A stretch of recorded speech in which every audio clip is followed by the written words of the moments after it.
Hello everybody, it's Matt Builder back here with the second part to our series, Finding the Right Disc for the Job. And today we're going to talk about something that I get a lot of people interested in, and I want to go through some of the ins and outs and advantages and disadvantages to throwing a heavier disc. So most people when they start out, they want to play with something that's durable, that their dog's not going to chew up and tear up.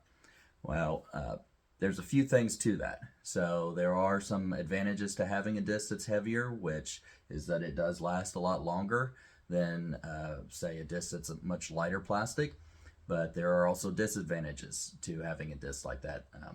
Whether your dog is new or experienced, these type of things are things that you might want to think about when choosing a heavier disc for your dog. So we're going to start out with the little dogs. So one of the big things when choosing a more durable disc is the weight. So for instance, the heavier plastics for the little dogs that are available are either the Atom by our good friends at Hero Disc USA, or also the Pup Jaws from Hyperflight. Okay, these are kind of the most popular and most readily available heavy discs available for smaller dogs. One of the things to think about with a heavier disc is what the weight of it is. So the pup discs come in somewhere around 80. This one in particular is 81 grams. That's pretty standard from all of my years of experience with these. They do fluctuate a little bit. A few grams up, up or down. This is probably a little bit on the lighter end. I've seen them up near 84 grams. So the Pup Jaws does come in at that weight, and then the Atoms, they come in at about the same as far as weight and range. The three that I have here, we have the harder, stiffer plastic. We have the much softer, and then we also have the less transparent, the Star plastics, and these are also a little bit softer. These range between 80 grams and 85 grams, the ones that I have here today. So one of the things also to think about with these is the size. They are very similar in size, but you'll notice the pink Atom is just slightly behind, being behind the Hyperflight Pup Jaws, slightly bigger. So you do have a little bit of size difference. You also have a little bit of profile difference. So when you look at these, see if I can get these lined up just about right for you guys to see. What I've typically seen is the Pup Jaws has a little bit more dome to it, so there's a little more air pocket underneath of it. So when we're looking to throw heavier plastics to our dogs, you need to understand that your dog will be catching something that's a little bit heavier. So dogs that are fairly new to this, this could be something that is a little bit discouraging to them. If they have a disc that's a little bit heavier that comes down real fast onto them. But this also gives you some other advantages. One being it is much more durable than the lighter plastic discs. So these tend to get small dimples in them. Now, if you have a really crazy hard-biting dog, you will find that they can puncture these, but it takes a good amount of force compared to the other discs, the lighter plastics. One of the advantages, though, is that you also can throw these with different wind conditions. So if you have, in my experience, what I like to look at is what direction is the wind going and how fast is it going. And this is going to be true with all of these heavier discs. When the wind is blowing hard, we want to make sure that we have a disc that's going to hold up to that. Now, if you choose to throw with the wind and you're throwing a heavier disc, one of the disadvantages to a heavier disc is as it slows down in its spin, its rotation, when it comes out of your hand and it's spinning fast, it's very stable. That disc can just cut through that air and it's going to stay up and fly nice. The moment that it starts to lose a little bit of that spin, it's going to become less stable. It's going to want to drop. Now, if you're not able to put that kind of spin on this disc, what you're going to find is that at the end of the flight, the heavier disc will drop faster. So instead of having that nice flight where it just kind of arcs and slowly comes to a spot where your dog can jump up and make the catch, that disc will come up and then it's going to drop a lot faster towards the end of the flight. Now, two things that this could do is, when you have a heavy tailwind, you're going to find that that disc does not make it to the place that you're trying to throw it to. It might drop early. Also, your dog might be expecting the disc to stay up in the air a little bit longer, and they might be surprised by the fact that that disc is falling faster. This also discourages dogs from leaping. What I've seen with a lot of dogs when they're learning to catch on discs that are heavier, that drop faster, they tend to not necessarily jump as much. They learn that thing's coming down fast, I'm going to have to run hard for it. Your dog starts to get into some habits based off of what the disc is doing, and we want to pick the right disc for the job when we're doing that. One of the other things that I find, though, is on a day when it's a crosswind or a headwind, if you have a dog that you need to be able to throw the disc into the wind and let it sit for them, a heavier disc is going to hold up to that a lot better. So if we have a disc like the Adams here, what I would probably choose for something that's a little heavier wind would be the stiffer Adam. This thing's going to hold up really well into a headwind. Also, the profile of it. So with a disc that's a little bit more domey, what I find in dog discs is they tend to glide a little bit more. It's going to want to stay up in the air and glide just a little bit more, but they're also going to be a little bit slower. Whereas a disc that's more like a dart, it's a little narrower profile, it's going to cut through that air a little bit faster, and it's going to get to the spot where you want the catch a little quicker. And we'll talk about that with some of the other discs in here when we get into the bigger discs. So those are some of the small discs and what I look for when I'm looking to throw a heavier disc with my dog. Now, if we get into something that's a little bit bigger, we're going to get into either the Hero Sonics, the Supersonics, or possibly even slightly bigger than that would be the Jaws, the Hyperflight Jaws. So I'll start with the Supersonics. This is my go-to disc for anything that is long distance where I can choose whatever disc I want to throw. I love this disc for that. My preference is this Star plastic, the Supersonic, what they call their taffy. That's my go-to favorite disc for anything. Now, what qualifies as that? Well, in the Hero lineup, you have the discs that are dyed on the top. This is their Super Swirl top die. You have their Super Swirl bottom die, and then you also have their standard taffy. All three of these, it's the same plastic, it's going to feel the same in your hand, and it's going to fly very similar. What I like about these over their other line, which is their candy, so you can see this is a little more translucent, and they also have the ones that have this nice little die pattern on those too. Okay, what I like about these a little bit more, and that by no means means these aren't any good. It just means that my preference is this feels good in my hand. I like the feel and the touch of this disc, and I like the flight of this disc. What I find is, we talk about stability of discs, this is a little more neutral to me than the taffy ones. What I find with the taffy discs is they're a little bit more overstable. So you can crank on them. If you've got fast enough arm speed, you can crank on them and they're going to stay nice and straight for a while, but eventually they're going to fall, to either the left or right, depending on whether you're right-handed or left-handed. Whereas I find these don't have that tendency as much. They're a little more straight flying. My preference is to get the full flight out of the disc, and I feel like these allow me to do that, and these require a little bit more work. They might hold up a little better into a headwind, but my preference.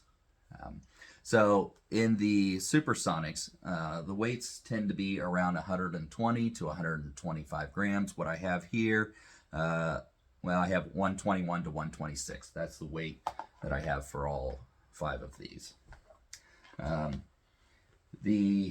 The dye patterns, some people like the dye patterns on these versus the solid colors. The only thing that, you know, it depends on the dog, but what you end up finding is this kind of flashes in their eyes as they're looking up at the disc. So if you have, you know, a day where it's a little cloudy or something like that, having a little something that flashes to them can be advantageous so they can see that. But anytime you see me playing in one of the Hero Cups or long distance, you know, events like the Hero Cup or Up Dogs Far Out, this is what I'm going to be throwing. This also, for my younger pups right now, is my go-to disc for toss and fetch. Any of the toss and fetch games, I like to throw this, with the exception of the Skyhounds events where these aren't legal for that. But what is the Jaws discs. So the next disc that I'm going to bring up to you, so to give you a little bit of size comparison, this is the difference in the size between the Atom and the Supersonic. Okay, the next disc up in size is going to be the Jaws. This is one of the Hyperflight regular Jaws. There's a few different types that I have here to show you today. So the difference in this, slightly larger. You know, this could be, you know, small to medium sized dogs, or any dog really can catch it. But the Jaws disc, I have three different types here to show you guys today. This one, you can't really see through it, so this is more their you know, they're more solid color, and then they also have some colors that are a little more transparent.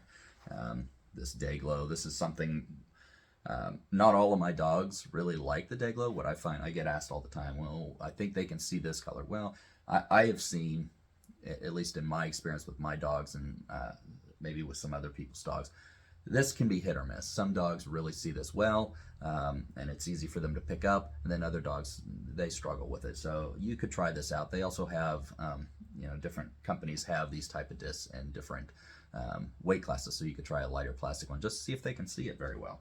But my young pups, they see this very well. So this, you can see, it's already been claimed this is Salsa's disc. She loves this one. The Jaws also has their Hyperflex. So these are really, really soft. You know, they're a little more rubbery kind of feel to them, whereas these are a little bit harder plastic. Now, here right now inside, you know, the temperature, it's pretty similar, but you get out onto a day when it's a little bit warmer, this is really going to be a little floppier. Or in a cold day, this is going to be more, you know, a little bit more user-friendly, whereas these might be a lot more stiff. Okay. The flight characteristics of the Hyperflights, these are very popular discs with a lot of people. They've been around for a long time. They're very, very puncture resistant discs. These withstand some of the hardest biting dogs. I have seen some dogs that can really tear them up, but they're very few and far in between. The thing that I find with these, again, much like the smaller discs, if you do not add enough spin to them, you're going to run into an issue with the quick fall at the end. These do have a tendency, as the spin slows down, they have a tendency to drop faster. So great into the wind. If you have the wind really whipping, though, you're going to run into a problem. But these things do hold up to the wind quite well. They are a little more domey, so they will stay up in the air. Weight-wise, what you're looking at with the Jaws, what I have here today, I don't have exactly marked which one is the lightest one, but I have between 131 grams and 142. What I have noticed primarily, this might be the 131, but what I have noticed primarily is right around 140 grams is what you find in the Jaws. So quite a bit heavier than some of the smaller discs that I've shown you, but very comparable to some of the other discs that you're going to see here coming up real quick. So Hyperflights, Jaws, and Jaws Flex in a few different colors, a few different varieties. They do not have any of the dye patterns available. That's just something that Hyperflight does not do at this time. Now, one of the next discs that is very, very popular for a lot of different games, including your freestyle, your toss and fetch, and long distance is either the Super Swirl or the Super Hero. Okay, these are by Hero Disc USA. So what are the differences in them? One of my favorites, and this one's just a little bit dirty. One of my favorites, obviously this one's been played with more, is the Superstar. Now the Superstar comes in 3 varieties. You have just like the Sonics, the Supersonics, you have the Superstar, you have the Super Swirl, which is a top die, and then you also have the Super Swirl, which is a bottom die. So very similar to the Sonics. And the Super Hero, it's got a little different name to it. The Super Hero, all that is the same disc, but it's the candy variety. So this is that more translucent plastics. Just like with the Supersonics, I find that the difference in the plastics, for me, is what makes the difference in what I like to throw. I like the Superstar plastics because they're much more neutral in their flight. When they come down, they don't drop quite as fast. Now, the difference between this versus a Hyperflight, what I have found, weight-wise, these are very comparable. What I have here today is between 137 and 143 grams. So you're looking at about the same weight, but the major difference that you find is size. So there's a little bit more surface area on the Superstar or the Super Hero. You'll notice the 235. So if you look up some of the lighter plastics that we talked about in the first video, the 235 is kind of that standard size plastics. What I find with these is they're very neutral in flight, and they also don't have that real drastic drop at the end. That's what I really like about these. The Super Hero versus the Superstar, the thing that I find about the Super Hero is it's a much more stable disc, so it has a tendency to fall a little more left or right at the end of the flight. So if you have a little bit more of a windier condition that you're throwing into the headwind, this is going to hold up just a little bit better than, say, the Superstar, but not a huge difference that I have found. These are my go-to discs for toss and fetch with a lot of my other dogs. Also, these beat in really nicely, and I love to use these for freestyle once they get kind of used up a little bit. They're great freestyle discs, and they'll stay up in the air without dropping quite as fast once they get beat in. Okay, next we have a few kind of specialty type discs that we're going to talk about. So the first one is we have the Z Fangs, and I have 2 varieties of them. This is from their prototype round. It's got Mambo's name on it, but more translucent collar on it. And that's their Z Fang. This is the Z Fang X. So this one's a lot stiffer. It's a very stiff plastic versus this one.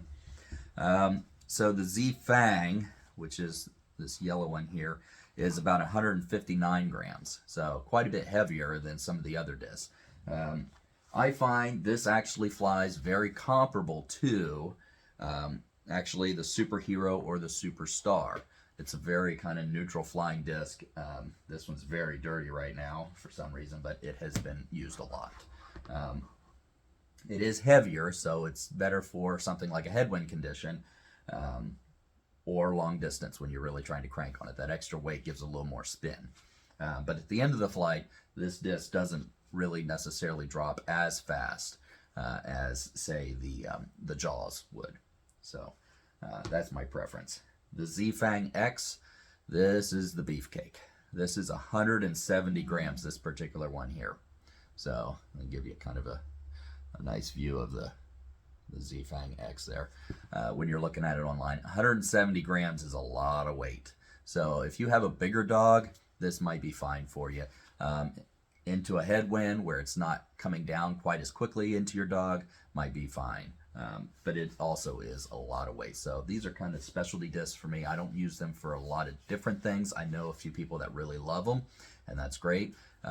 But this one, from what I've seen with my throws with it, And what I've seen with some people that play with it and throw it, it does drop faster at the end, just like the Jaws. It's a lot of weight trying to spin it, so you really got to be able to crank on it to get it to stay up.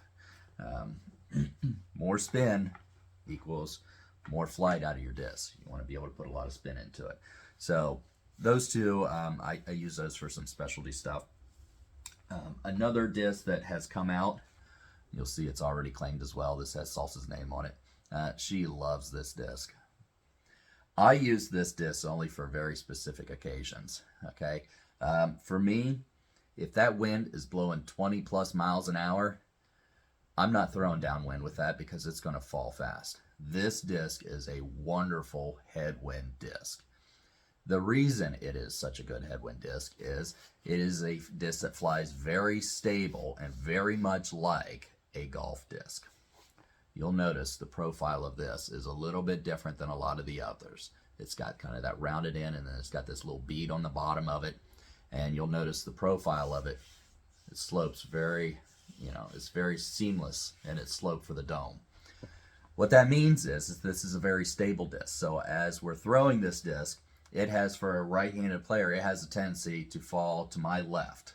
So as I'm throwing it, it's going to fall to my left towards the end of the flight, and it's going to fall hard. Okay, but what that means is when you throw this into a headwind, it is very much more resistant to that wind flipping it off to my right. So for a left-hander, that would be keeping it from going left. So you can crank this thing right into the wind. I keep this nice and low and snap it hard, and it flies wonderfully. I've played in a few, one of the wonderful things about Toss and Fetch League is you get all kinds of windy conditions to throw in because it is beautiful all week long, except for Toss and Fetch weekend. That's right. So I've gotten a lot of throws out of this into my Toss and Fetch rounds during the Toss and Fetch League, and it does very well. And as I said, I use this specially for into a headwind. Weight-wise for this, it's slightly heavier. This particular one is slightly heavier than some of the superheroes and superstars. It's got a lot of weight on the end here. This comes in at about 146 grams. So it's not the heaviest, but it's also not the lightest. And the last disc that I'm going to bring out, this one's a little bit older, and the only one that I have in this is actually made for a particular game that's Far Out, the Up Dog long distance game. This is the Latitude 64 bite disc. Now, Latitude 64, I don't have one here, but they do make, I believe, a pup-sized disc as well. I don't have all the specs on that, but from what I'm guessing on it, it's probably very similar in size, shape, and weight to something like an Atom. So, this particular disc comes in at 149 grams. Now, this disc also is very stable. So, the profile of this, it's a little bit different. So, it doesn't have a lot of dome, but it's got a lot of this kind of in this grip plate. It's actually got a groove that comes down and then pops back up a little bit into this flight plate. But it's not as pop-toppy. It's probably got as much rise as, say, like the Supersonics do. So, it's going to drive through a lot better into the wind. But it's also very stable. So this is similar in flight to maybe the Max Q, maybe more so the Fang X. So it's gonna fly nice and straight for a while, but once it starts to slow down, it's gonna want to fall left. So I've used this disc in Far Out. They allow rollers. This is a pretty good roller disc if you can crank it very well. Also into the wind, but those are the most part. That's what I've gotten out of this. I haven't used it quite as much for Toss and Fetch into a headwind because it is stable into a headwind, but so are a lot of these other discs that I show you guys today, and so I just prefer the other ones. They have a little more glide than this one does, but the Latitude bite disc is another kind of specialty option for you. So want to go back over some of the pluses and some of the minuses to using a heavier disc. Obviously, a plus is if you want a disc that's more durable, you can go with a heavier disc. It's definitely going to hold up better, but you have to learn how to use it. Using a heavier disc can, it can have you formulate some bad habits. learn to throw the disc kind of high and archy instead of really driving it to a sweet spot. So now you have a dog that's watching a disc come down really fast. It's going to teach them not to jump. It's also going to teach them, it's going to be coming down on them kind of hard and kind of heavy and kind of fast with all that weight that disc has too. So newer dogs may not like that quite as much. So using it in the right situation, it's definitely going to produce a better outcome for you than a lighter plastic disc. But if you use it in a situation where it's just not going to be able to perform to its maximum potential, you'll find out that some lighter discs actually are better. From my experience, I went to one of the early Hero Cups out in Colorado several years ago. And it was a day when the wind was shifty and switching. And during the seeding rounds, when during the Hero Cup, you have to throw the seeding round and get a catch to determine who gets into the brackets. I threw the Supersonic in that round, and the wind was kind of a crosswind, a little bit, kind of coming and going as maybe even a headwind. But after that seeding round, I got a catch, and it was somewhere in the 80 to 90 range, 80 to 90 yard range. After that seeding round, I then proceeded to make it into one of the brackets. Well, by the time that came around, the wind definitely was whipping in the other direction. It was a pretty hefty tailwind if we threw from the other end of the field. So we switched the field. Everyone went to the other end. Now that disc that was going 80 to 90 yards was barely making it 80 yards because it was now dropping so fast. But when I went to one of my favorite discs, and this will get into some of the stuff that we'll do in the next one, I went to one of my favorite discs, which traveled about 120 yards. So choosing the right disc for the job can definitely net you a better outcome. Hope this helps. Hope you guys find some informative information here, and it allows you to get out there, find the right disc for the job. Visit some of these suppliers and vendors, Latitude 64, also our Hero Disc USA. We really love them. They produce a great amount of discs. And also Hyperflight. One of the discs I did not show here today from Discovering the World, they also have the Euro disc, which is very similar to the Superhero as far as flight, weight, and all that stuff. So those vendors, definitely check them out. See what kind of discs they have that might work for you. Hopefully this helps you pick the right one. And we'll see you in the next video. Thank you.